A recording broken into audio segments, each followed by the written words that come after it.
ہمدان بھائی لان میں ٹہل رہا تھا۔ تھوڑی دیر بعد وہ رمین کے کمرے میں آیا جہاں وہ بیڈ پر بیٹھی تھی۔ ہمدان نے روم میں آتے ہی دروازہ لاک کر دیا۔ پھر وہ قدم اٹھاتا رمین کی جانب آیا۔ نکاح مبارک ہو میری جان۔ اتنی بات کہتے ہی وہ اسے گلے لگا گیا تھا، جبکہ ایک دوسرے کے گلے لگتے ہی دونوں کی کیفیت بدلی تھی۔ رامین کا دل اسے ملتے ہی تیز رفتار گھوڑے کی طرح دوڑنے لگا تھا، اور ہمدان کا دل اس کو پا لینے کی خوشی کے ساتھ ساتھ کھو دینے کے ڈر سے تیز رفتاری سے دھڑک رہا تھا۔ چھوڑے مجھے، اس نے مزاحمت کرتے ہوئے کہا تھا۔ میں کہتی ہوں چھوڑے مجھے۔ یہ دیکھ کر ہمدان تھوڑا سا دور ہوا، اور اس کے دور ہوتے ہی وہ بھاگنے لگی۔ اس کو بھاگتا دیکھ کر ہمدان نے اسے کمر سے پکڑ کر اپنے ساتھ لگایا تھا۔ کیوں؟ رات کے پہر جب میں تمہارے ساتھ زبردستی کرنے آ سکتا ہوں تو اب کیوں نہیں؟ اب تو میں تمہارا شوہر ہوں اور تم پر حق رکھتا ہوں۔ اب تو دن کی روشنی ہو یا رات کا اندھیرا، اس کمرے میں آنے کے لیے اور اپنا حق لینے کے لیے شاید اب مجھے کسی کا کوئی خوف نہیں ہونا چاہیے۔ اب تو میں دھڑلے سے سب کر سکتا ہوں نا؟ اس نے معنی خیزی سے اس کے کان پر جھک کر کہا تھا۔ وہ اسے پوری طرح لرزا گیا تھا۔ تم ایسا کچھ نہیں کرو گے ہمدان؟ ابھی صرف نکاح ہوا ہے، رخصتی نہیں۔ میں تایا ابو کو… رمی نے جب دیکھا کہ وہ اسے نہیں چھوڑے گا تو اس نے سکندر صاحب کو جیسے ہی آواز دینے کے لیے لب کھولے، ہمدان اپنے لب سختی سے اس کے لبوں پر رکھ گیا تھا۔ اس کے لمس میں بلا کی سختی تھی، جیسے وہ اس سے بہت زیادہ خفا ہو۔ جب اسے اپنی زبان پہ اس کے ہونٹوں کا خون محسوس ہوا تو وہ اس سے دور ہوا۔ رمین کی آنکھوں سے گرم سیال بہنے لگا۔ وہ اپنی اتھل پتھل ہوتی سانسیں درست کر رہی تھی۔ ہمدان ایک دفعہ پھر اس کے قریب ہوا اور اس کے چہرے کو پکڑتے ہوئے بولا، تم نے بہت غلط کیا رمین۔ ہمیشہ وہی جھوٹ دیکھا جو اس علی نے تمہیں دکھایا۔ اب دیکھو نا کیسے تمہاری نازک سی جان مشکل میں آ گئی ہے۔ اس کے ہونٹوں پر موجود زخم کو ہاتھ سے صاف کرتے وہ زخمی لہجے میں بولا تھا، اپنے آپ کو تیار کر لو، کیونکہ تم نے ہمدان کا نرم اور اچھا رویہ دیکھا ہے۔ اب میں تمہیں ویسا ملوں گا جیسا تم نے سنا اور ہمیشہ سمجھا۔ تم نے ہمیشہ مجھے دھتکارا، مجھے انکار کیا اور ہمیشہ مجھ سے نفرت کی، میرے کردار کو نشان بنایا، اور ہمدان سکندر اپنا بدلہ سود سمیت لیتا ہے۔ اس لیے اب اپنے تایا ابو کے پاس شکایت لے جانے کا سوچنا بھی مت۔ وہ جو سوچ رہی تھی کہ اس کی اس حرکت کے بارے تایا ابو کو بتائے گی، اب اس کی دھمکی پر کانپنے لگی تھی۔ اس کی حالت پہ وہ طنزیہ مسکرایا اور اپنا چہرہ اس کے بالوں میں چھپا کر اس کی خوشبو سونگھنے لگا، اور پھر اس کی مزاحمت کو روکنے کے لیے اس کو پیٹ سے پکڑتے ہوئے اس کی پشت اپنے سینے سے لگا گیا۔ وہ اس کے سامنے بالکل بھی کمزور نہیں ہونا چاہتی تھی، اس لیے اپنے آپ کو مضبوط کرتے ہوئے وہ مشکل بولی، میں تم سے ڈرتی نہیں ہوں۔ میں تایا ابو کو بتاؤں گی کہ تم نے مجھے دھمکی دی ہے۔ اس نے کانپتے ہوئے اور ہکلا کر اپنی بات مکمل کی تھی۔ اس کی یہ بات سن کر ہمدان نے اپنا چہرہ اس کی گردن پر رگڑا تھا۔ اس کی بیئرڈ کی چبھن سے رامین کی جان ہوا ہوئی تھی۔ اور میں یہ بھی کہوں گی کہ مجھے اس رشتے کو کوئی موقع نہیں دینا ہے۔ میں اس انسان کے ساتھ زندگی نہیں گزاروں گی جو رخصتی سے پہلے ہی مجھے دھمکیاں دے رہا ہے۔ میں یہ رشتہ اس سے پہلے کہ وہ اپنی بات مکمل کرتی، ہمدان نے اپنے دانت اس کی گردن پہ گاڑ دیے۔ تکلیف سے اس کی سسکی نکلی تھی جب اس نے جھٹکے سے اسے کندھوں سے تھام کر اس کا رخ اپنی طرف موڑا اور بولا، تمہارے پاس انکار کا حق صرف نکاح سے پہلے تھا۔ اب تم میرے نکاح میں اور میری ملکیت میں ہو، اور تمہیں میری ملکیت سے تم تو کیا دنیا کی کوئی طاقت نہیں نکال سکتی۔ اس نے سرد لہجے میں کہا تھا اور پھر اس کی گہری آنکھوں میں دیکھا تھا۔ رامین اس کے لہجے میں موجود سرد پن محسوس کر کے اندر تک لرز گئی تھی۔ اتنی بات کہتے ہی وہ ایک بار پھر سے شدت سے اس کے لبوں پر جھکا تھا۔ اس کی اس قدر شدت سے اس کی قید میں بڑبڑا کر رہ گئی تھی۔ اسے لگا کہ بہت جلد اس کی سانسیں رک جائیں گی۔ وہ مسلسل اس کے سینے پہ ہاتھ مار کر مزاحمت کر رہی تھی، لیکن شاید وہ تو آج اس کی سانسیں ختم کرنے کا ارادہ کر کے آیا تھا۔ وہ تو شاید اس کے لبوں کی چاشنی میں کھوسا گیا تھا۔ جب اسے لگا کہ اس کی سانسیں مشکل میں آ گئی ہیں، تو وہ نرمی سے اس سے جدا ہوا تھا۔ وہ اس کے سینے پر سر رکھے ہوئے گہری گہری سانسیں لے رہی تھی، اور وہ اس کے سر پر تھوڑی رکھے اس کی کمر تھپک رہا تھا۔ بہت کم ہمت ثابت ہوئی ہو تم، اپنے آپ کو مضبوط کرو، کیونکہ ابھی تو تمہیں میرے جنون اور انتقام کو بھی پورا کرنا ہے۔ اور جس رشتے کو ختم کرنے کا سوچ رہا ہے نا تمہارا یہ ننھا سا دماغ، یہ رشتہ صرف دو ہی صورتوں میں ختم ہوگا، یا تمہاری سانس رکنے کی صورت میں، یا میری سانسیں رکنے کی صورت میں۔ اس رشتے سے آزادی کی راہ اب صرف موت ہے۔ اس کی بات سن کر رمی نے اپنی آنسوؤں سے لبریز آنکھیں اٹھا کر اسے دیکھا تھا۔ تم چاہتے کیا ہو؟ کیوں آئے ہو میرے روم میں؟ رامین نے اپنی ہرنی جیسی آنکھیں اٹھا کر کہا تھا۔ وہ اب بھی اس کی غربت پر کانپ رہی تھی، جبکہ ہمدان اس کی آنکھیں دیکھ کر ایک بار پھر بے ایمان ہوا تھا۔ لیکن اس کی حالت کے پیش نظر وہ سے دور ہوا اور بولا، ہم دونوں میاں بیوی ہیں برمین، اور میاں بیوی ایک دوسرے کا لباس ہوتے ہیں، اور جو کچھ بھی میرے اور تمہارے درمیان بات ہوئی ہے وہ تم کسی سے نہیں کہو گی، خاص کر اس علی اور پھپھو سے۔ اور ہاں، تمہارے انکار کی سزا اور مجھے بد کردار ثابت کرنے کی سزا میں تمہیں بعد میں دوں گا۔ ابھی تم نکاح کی مبارکباد کو ہضم کرو۔ معنی خیز انداز میں کہتا وہ اپنی ایک آنکھ دبا کر اس کے کمرے سے نکل گیا، جبکہ رمین کا لال چہرہ گلنار ہو رہا تھا۔ وہ اس کے جاتے ہی پھوٹ پھوٹ کر رو دی۔ علی غصے سے ماں کے کمرے میں داخل ہوتے ہوئے کہنے لگا، سب برباد ہو گیا امی۔ میں نے سوچا تھا کہ رمین کے ساتھ غلط کر کے میں اس کا الزام ہمدان پر لگا دوں گا، جس سے رمین اسے اپنی زندگی سے ہمیشہ ہمیشہ کے لیے نکال دے گی۔ پھر میں اس کا ہمدرد بن کر اس کی زندگی میں شامل ہو جاؤں گا، اور وہ مجھے انکار نہیں کر سکے گی۔ پھر ارشد ماموں کی دولت جو اب اس کی ہے وہ بھی ہمیں مل جائے گی، اور امین بھی۔ لیکن سکندر ماموں نے سب الٹا کر دیا۔ وہ ہمدان کسی صورت رمین کو نہیں چھوڑنے والا۔ علی غصے اور نفرت سے گراتا چیزیں اٹھا اٹھا کر پھینکنے لگا۔ سکندر بہت شاطر ہے، میں پہلے ہی کہتی تھی کہ وہ رمین کو اتنی آسانی سے جانے نہیں دے گا، لیکن تم ہی مرے جا رہے تھے دولت دولت کرتے۔ ارے زیادہ محنت تو سکندر ہی کی ہے اس کمپنی میں، ارشد کا کوئی خاص حصہ نہیں تھا، اور میں جانتی ہوں سکندر کو اچھے سے۔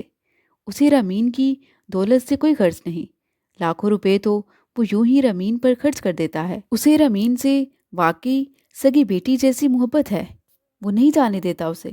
بطول بیگم علی کے غصے سے عاجز آتی منہ بنا کر بولی، لیکن اب جب سب ختم ہو گیا تھا تو پھر کیوں وہ خود کو ہلکان کرتی؟ ہمدان اور امین پر دو حروف بھیجتی وہ اٹھی اور جا کر اپنے کمرے میں لیٹ گئی، لیکن علی کے دل میں آگ لگی ہوئی تھی۔ وہ اتنے آرام سے یہ سب بھولنے والا نہیں تھا۔ رمین اس کی نہیں رہی تھی۔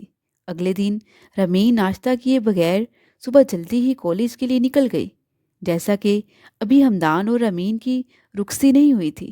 سکندر صاحب چاہتے تھے کہ رمین دماغی طور پر خود کو اس رشتے کے حوالے سے جب تک تیار نہیں کر لیتی وہ رخصتی نہیں کریں گے، اس لیے وہ اب بھی اپنی زندگی ویسے ہی پہلے کی طرح گزار سکتی تھی۔ رمین ناشتہ نہیں کر رہی؟ اسے ناشتے کی ٹیبل پر نہ پا کر ہمدان فکر مند ہوتے ہوئے بولا، وہ کالج جا چکی ہے۔ سکندر صاحب نے اسے جواب دیا، کیا؟ آپ نے اسے اکیلے کیوں جانے دیا بابا؟ ہمدان ناراضگی سے بولا، تو کیا کروں؟ اسے خود سے دور کر دوں؟ اسے احساس دلاؤں کہ وہ اب ہمارے حکم کی پابند ہے یا قید ہو گئی ہے؟ سکندر صاحب الٹا غصے میں آ کر بولے، اور تو کچھ نہیں، بس وہ علی وہی سب کے پیچھے ہے، وہ اب اور اسے مزید بھڑکائے گا۔ سکندر صاحب کی بات سن کر وہیں پوچھ کے رہ گئے، کیا بکواس کر رہے ہو ہمدان؟ گردن جھٹکتے اس کی باتوں کو کوئی بھی اہمیت دیے بنا وہ وہاں سے چلے گئے، جبکہ ہمدان نے تاثیر سے انہیں دیکھا۔ مما، آپ میرا یقین کریں، اس سب کے پیچھے وہی ہے، علی۔ ہمدان ماں کی طرف یقین بھری نگاہوں سے دیکھتا ہوا بولا تھا، مجھے تم پر بھروسہ ہے ہمدان۔ یہ دونوں ماں بیٹے شروع دن سے مجھے کھٹکتے رہے ہیں، لیکن تمہارے بابا نے میرا بھی کبھی یقین نہیں کیا۔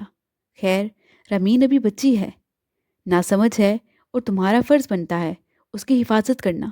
وہ اس کا ہاتھ دباتے اٹھ کر چلی گئی، جبکہ پیچھے ہمدان گہری سوچ میں ڈوب گیا تھا۔ رامین، تم نے کیوں انکار نہیں کیا؟ یہی تو وہ ہمدان چاہتا تھا، تمہیں حاصل کرنا، تو اس نے کر لیا ہے۔ علی اسے کالج گیٹ سے اندر آتا دیکھ کر بھاگ کر آتے بولا، تو پھر کیا کرتی؟ تایا ابو کا سر جھکا دیتی، ان کے احسانوں کو فراموش کر دیتی، اپنی خود غرضی کی نظر۔ رامین بھی اب تھک کر وہی ایک طرف بینچ پر بیٹھتی رو دی۔ تم مجھ سے طلاق لے لو، بول دو ماموں جان کو یہ کہ وہ تمہارے قابل نہیں ہے، وہ بہت سی لڑکیوں کی عزت پامال کر چکا ہے، تم ایسے انسان کو شوہر تسلیم نہیں کر سکتی جو زانی ہو۔ وہ اور بھی نہ جانے کیا کیا بول رہا تھا جب رامین پھٹی آنکھوں سے حق تک اسے دیکھے گی۔ تبھی پیچھے سے اچانک ہمدان آتا ایک زوردار مکہ اس کے منہ پر مار گیا۔ اس عمل پر رامین بھی اچھل کر دور ہوگی۔ کمینے انسان، تو اب بھی میری بیوی کو میرے خلاف ورگلا رہا ہے، میں تجھے چھوڑوں گا نہیں، تو نے اس کے ذہن میں میرے خلاف زہر بھرا ہوا ہے۔ ہمدان اسے بری طرح مار رہا تھا، جبکہ رامین بیچ میں آتی چینکتی اسے دور کرنے کی کوشش کرنے لگی۔ ایک تماشا تھا جو وہاں لگ چکا تھا اور پورا کالج اسے دیکھ رہا تھا۔ ہمدان اسے اچھے سے مارتا، رامین کا بازو غصے سے پکڑتا اسے وہاں سے کھینچ کر لے جانے لگا۔ ہمدان، چھوڑو میرا ہاتھ، مجھے تمہارے ساتھ کہیں نہیں جانا، تم سچ میں جانور ہو جانور۔ جس رشتے کا حق تم مجھ پر جتا رہے ہو نا، میں سرے سے اس رشتے کو مانتے ہی نہیں۔ یہ رشتہ صرف نام کا ہے، ایک کھوکھلا رشتہ جس سے میں بہت جلد آزاد ہو جاؤں گی۔ میں تم سے طلاق لے کر رہوں گی۔ وہ اس کی سخت گرفت کا حصار توڑنے کی کوشش کرتے ہوئے غصے سے چینک رہی تھی۔ کیا کہا بھی تم نے؟ وہ ایک پل کو رکتا آنکھوں میں آگ لیے اسے دیکھنے لگا۔ وہی کہا جو تم نے سنا۔ وہ بھی کوئی لحاظ رکھنے کے موڈ میں نہیں تھی۔ آج کے بعد اگر یہ لفظ تمہاری زبان پر بھی آیا تو بولنے کے قابل نہیں رہو گی، اور اسے میری دھمکی مت سمجھنا۔ یہ رشتہ برقرار رکھنے کی قسم میں کھا چکا ہوں۔ کم از کم میرے جیتے جی تمہاری یہ خواہش ہرگز پوری نہیں ہوگی، اس لیے مجھ سے دور جانے کا خیال بھی اپنے دل سے نکال دو۔ وہ ہر ایک لفظ پر زور دیتے ہوئے رامین کو اپنے ارادوں کی مضبوطی اور اس کے لیے اپنے جنون سے اسے آگاہ کر گیا تھا۔ اپنی بات مکمل کرتے وہ اسے زور سے گاڑی میں پٹک گیا تھا۔ بہت برداشت کر لیا میں نے تمہیں، یہاں سے واپس جا کر میں ایک پل بھی تمہارے ساتھ ایک چھت کے نیچے نہیں رہوں گی۔ یہاں سے جاتے ہی ہمارے اس رشتے کا فیصلہ ہو جائے گا۔ میں ایک جابر ظالم انسان کے ساتھ نہیں رہوں گی۔ اب وہ چینک رہی تھی۔ ہمدان کے ماتھے پر ابھرتی رگیں اس کے غصے اور ضبط کی گواہ تھیں۔ وہ گاڑی میں بیٹھتا ہوا ایک جھٹکے سے گاڑی سٹارٹ کر گیا۔ رامین کو اس کے تاثرات سے خطرے کی بو آئی تھی۔ ہمدان، گاڑی روکو، کہاں لے کر جا رہے ہو؟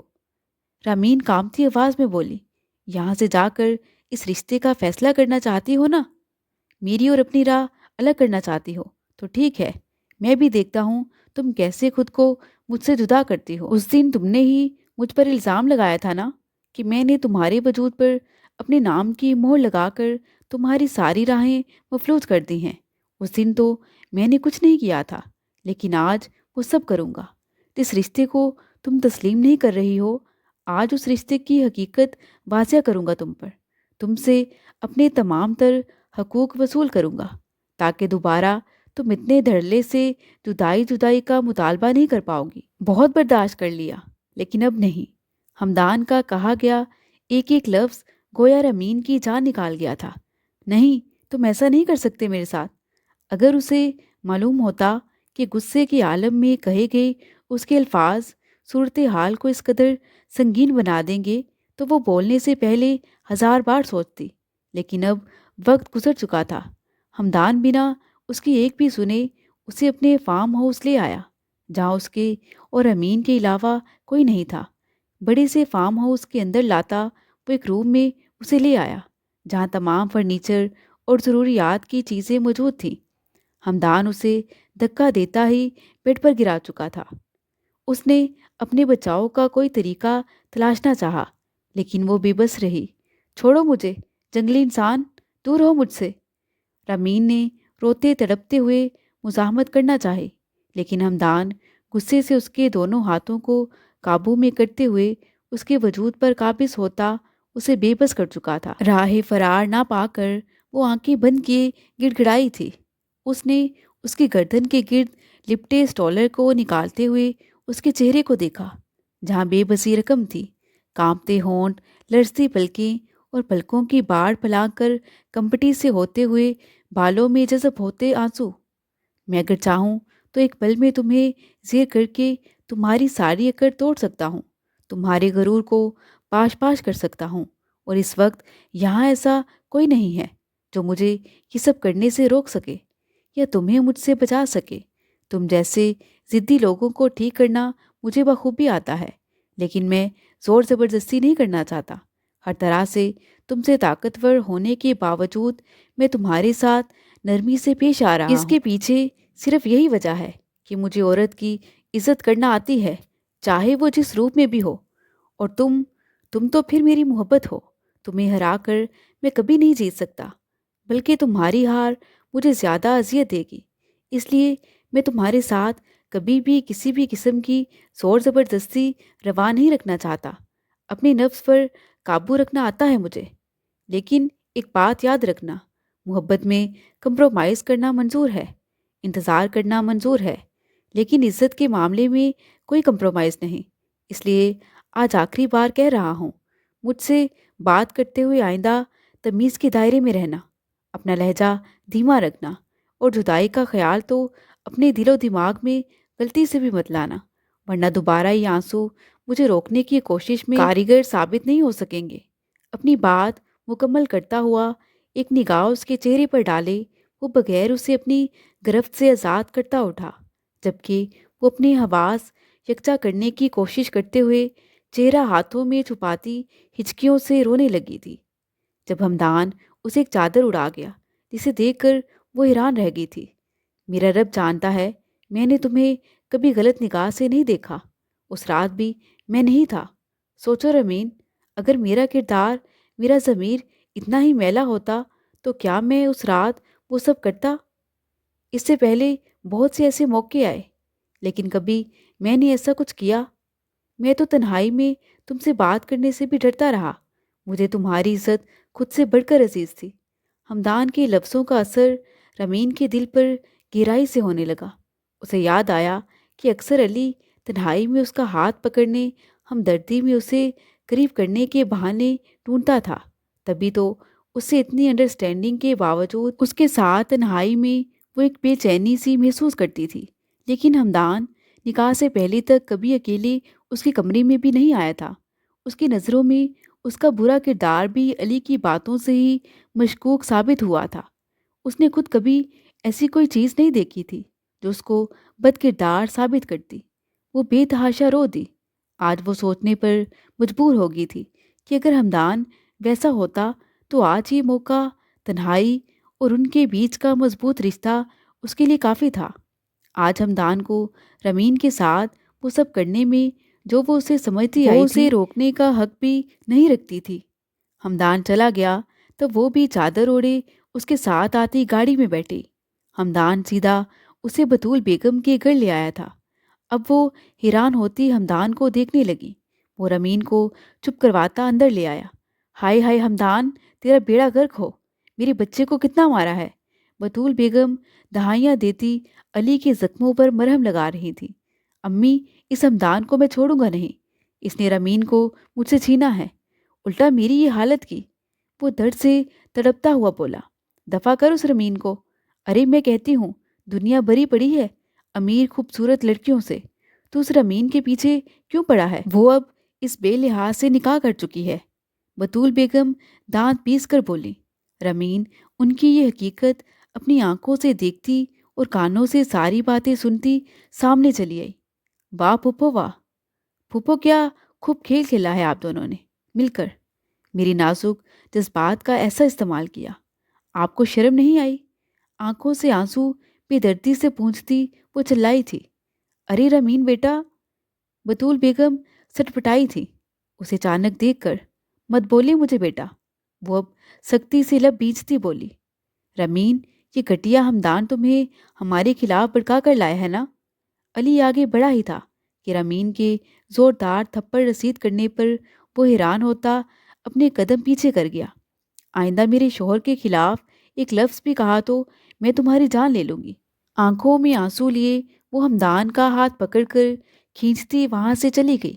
جہاں اس کے شدید رد عمل پر علی حیران تھا، وہیں دوسری طرف ہمدان تو اس کے خود کو شوہر کہنے پر ششدر رہ گیا۔ باہر آتے اپنی ساری پرانی باتوں کو سوچتی وہ تڑپ کر روتی۔ کتنی غلط تھی وہ، ایک ایسے انسان کو سزا دیتی رہی، وہ بھی اس گناہ کی کہ جو اس نے کیا ہی نہیں تھا۔ کیا وہ اس گناہ کی معافی کی حقدار تھی؟ بالکل نہیں۔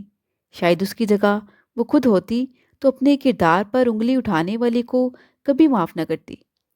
میں تمہاری گنہگار ہوں ہمدان، ہو سکے تو پلیز مجھے معاف کر دو۔ اس کے سامنے ہاتھ جوڑتی وہ روئے جا رہی تھی، جبکہ ہمدان نے اس کے ہاتھ پکڑ کر نیچے کرتے محبت سے اسے اپنے تھوڑا قریب کیا اور وہ اس کے سینے کے ساتھ جا لگی تھی۔ مجھے کبھی مت چھوڑنا، میں تمہاری کبھی حکم ادولی نہیں کروں گی، جیسا کہو گے ویسا ہی کروں گی۔ وہ ہچکیاں لے رہی تھی، کھو دینے کا خوف اچانک دل میں جاگتا اس کی جان نکالنے لگا۔ یہ کیسی باتیں کر رہی ہو رمین؟ کہ جسم سے روح الگ کر کے بھی کوئی زندہ رہا ہے؟ میں نے ہمیشہ صرف تم سے محبت کی اور ان حسین جذبوں کو اس لیے تم سے چھپایا کہ انہیں صحیح وقت پر حقدار کے سامنے آشنا کرنے پر ہی مزہ ہے، لیکن تم ہمیشہ مجھ سے دور ہوتی رہی۔ لیکن اب نہیں، میں تمہیں کہیں نہیں جانے دوں گا، کبھی خود سے دور نہیں جانے دوں گا۔ وہ ہارے ہوئے لہجے میں کہتا اس پر جھکا۔ رمین کی سانسیں الجھنے لگی تھیں جب ہمدان نے محبت کی مہر اس کے لبوں پر بہت پیار سے ثبت کی۔ تو پھر بات کر لوں؟ وہ معنی خیزی سے بولتا مسکرایا تھا۔ کون سی بات؟ وہ نہ سمجھی سے اس کی شرٹ دونوں مٹھیوں میں دبوچے بولی۔ رخصتی کی؟ اب تو آپ راضی ہو نا میرے ساتھ زندگی گزارنے پر اور مجھے شوہر تسلیم کرنے پر؟ ہمدان کی بات پر رمین کی ہنسی کی جھنکار ہر طرف بکھر گئی۔ وہ محبت سے اسے سینے میں بھر گیا۔